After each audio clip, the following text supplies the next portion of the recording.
हरे Krishna, Radhe Radhe friends. आ गई हूँ आज का डेली ब्लॉग लेकर आप लोगों के साथ। अगर अच्छा लगे तो लाइक कमेंट और शेयर कर दीजिएगा और लास्ट तक बने रहिएगा मेरे ब्लॉग में। तो सुबह सुबह मैं और पतिदेव ब्रह्म मुहूर्त में उठ जाते हैं, तो अब मैं पी रही हूँ गर्म पानी। पतिदेव ने पी लिया है, वो फ्रेश होने के लिए गए हुए हैं। मैं तब तक एक्सरसाइज कर लूंगी, थोड़ा अनुलोम विलोम करूंगी, थोड़ी कपालभाति करूंगी, थोड़ा भ्रामरी करूंगी। सुबह सुबह गर्म पानी पीना सेहत के लिए तो अच्छा रहता है। ये साथ में गला वगैरह कफ वगैरह की दिक्कत हो अगर आपको, तो वो भी सही हो जाती है। कोल्ड में भी काफी आराम मिलता है। मुझे जो है पीसीओडी की और थायराइड की समस्या है, तो इसीलिए मुझे अनुलोम विलोम और कपालभाति ज्यादा फायदेमंद रहता है मेरे लिए, और भ्रामरी। ये जो सामान आप मेरे पीछे देख रहे हैं, ये पतिदेव की शॉप का है। हमने रात को तिरपाल से ढक दिया था, कभी बारिश आ जाए, क्योंकि हमारा जो घर है पूरा खुला हुआ है बाहर से। हमारा हौजरी का काम है, होलसेल का। तो जो है रात को सामान आया था, ये इस वजह से वो जो है थोड़ा लेट उतरा है, हम लगा नहीं पाए थे शॉप में। अब मैं लगा लूंगी फटाफट से। झाड़ू झाड़ू पोछा करने के बाद जो है मैं नहा धो के मंदिर जाऊंगी, पतिदेव और मैं भी नहाने जा रही हूँ। पतिदेव भी नहा चुके हैं। मैं जल्दी से फटाफट बाल थोड़े ठीक कर लूंगी अपने, और थोड़ा रूटीन का मेकअप, बिंदी, लिपस्टिक, सिंदूर वगैरह लगा लूंगी। घर खुला होने की वजह से बंदर आने का डर लगता है, इसलिए थोड़ा दरवाजों को भेड़ देंगे। बच्चे दोनों सो रहे हैं। आजकल रियांश का स्कूल जो है वो लेट का ही है, 9 बजे का, इसलिए हम लेट ही उठाते हैं थोड़ा। अब दोनों हम मंदिर के लिए निकल जाएंगे, क्योंकि आगे जल्दी जल्दी रियांश का ब्रेकफास्ट भी बनाना है। ठाकुर जी और राधा रानी और सबको, और भगवान जी को नहलाऊंगी, क्योंकि सुबह सुबह जो है बहुत जल्दी रहती है। रियांश को भी तैयार करना होता है, नाश्ता भी बनाना होता है, सब काम करने होते हैं। और शिवलिंग को भी स्नान करा देती हूँ, क्योंकि घर में जब शिवलिंग हो तो जल जरूर चढ़ाना चाहिए शिवलिंग पे। मेरे पास पीतल की कामधेनु गाय है, तो मैं उन्हें भी जरूर नहलाती हूँ। सारे भगवान जी को नहलाने धुलाने के बाद अब हनुमान चालीसा पढ़ूंगी, दुर्गा चालीसा पढ़ती हूँ सुबह सुबह रूटीन में, और सारे भगवान जी की आरती करती हूँ। जब तक मेरी बेटी छोटी थी कामाक्षी, तब तक मैं भी पूजा पाठ बिल्कुल ना तो ध्यान दे पाती थी, पूजा पाठ में ना कर पाती थी, ना ठाकुर जी पे ध्यान दे पाती थी बिल्कुल भी, क्योंकि मुझे समय ही नहीं मिल पाता था। लेकिन अब समय निकाल पा रही हूँ भगवान की कृपा से, तो मैं जरूर ध्यान लगाती हूँ ईश्वर में। ऐसे तो सबकी अलग अलग सोच होती है, लेकिन मेरा मानना यह है कि ईश्वर हमें इतना सब कुछ देते हैं, सब कुछ जितनी सुख सुविधाएं ईश्वर की वजह से ही है। तो क्यों ना हम 1 घंटा ईश्वर के लिए निकालें अपने। क्योंकि जाने अनजाने में किसी न किसी कारणवश हमसे किसी का दिल दुख ही जाता है, हमसे कोई ना कोई पाप हो ही जाता है।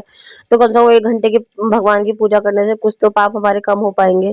और चाहे पाप कम हो ना हो, लेकिन मन को एक सुकून मिलता है, शांति मिलती है। सारा पूजा पाठ करने के बाद, हाथ जोड़ने के बाद अब आ गई हूँ छत पर सूर्यदेव को जल चढ़ाने के लिए। फ्रेंड्स, मैं अभी यूट्यूब, फेसबुक और इंस्टाग्राम पे नई हूँ। अगर मेरे ब्लॉग में कुछ भी मिस्टेक लगे आपको, या कोई भी कमी लगे, तो प्लीज मुझे बता दिया करो, ताकि मैं उसे सुधारने की कोशिश करूँ। पूजा पाठ करने के बाद, सूर्यदेव को जल चढ़ाने के बाद, अब बच्चों के लिए नाश्ता बना दिया है। नाश्ते में मैंने आज बनाया है काले चने विद टमाटर, प्याज और खीरा वगैरह डाल के इसके अंदर। उसके बाद नाश्ता वगैरह कराने के बाद बच्चों को अब मैं कान्हा जी के कपड़े वॉश करूंगी। मैंने कुछ महिलाओं को देखा है कि वो कान्हा जी के कपड़े भी बाथरूम में धोती है, उन्हीं बाल्टियों में जिन बाल्टियों में हमारे कपड़े धुलते हैं, लेकिन ये सरासर गलत है। कान्हा जी के कपड़े हमेशा साफ सुथरी जगह पर और साफ सुथरे बर्तन में ही धोने चाहिए। काफी लोगों को कहते हुए सुना है कि आजकल काम ही क्या होता है, घर में काम ही क्या होता है, लेकिन मैं सुबह 4:30-5 बजे उठ जाती हूँ, और रात के 10 बजे तक मुझे पता नहीं चलता कि बच्चों के साथ कब मेरा पूरा दिन काम में निकल गया।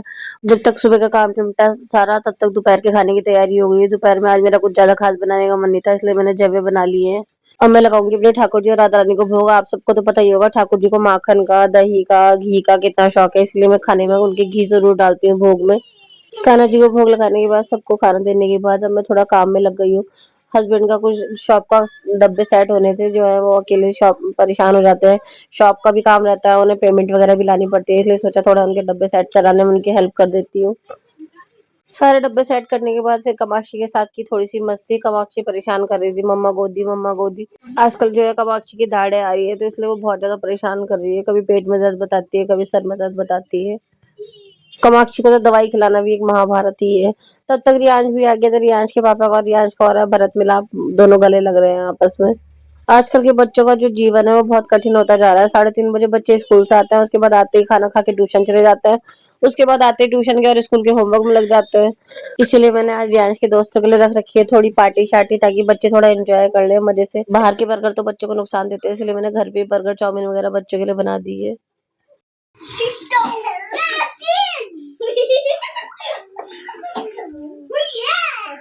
भैया वो भैया hello hello welcome hello guys, welcome to my new blog.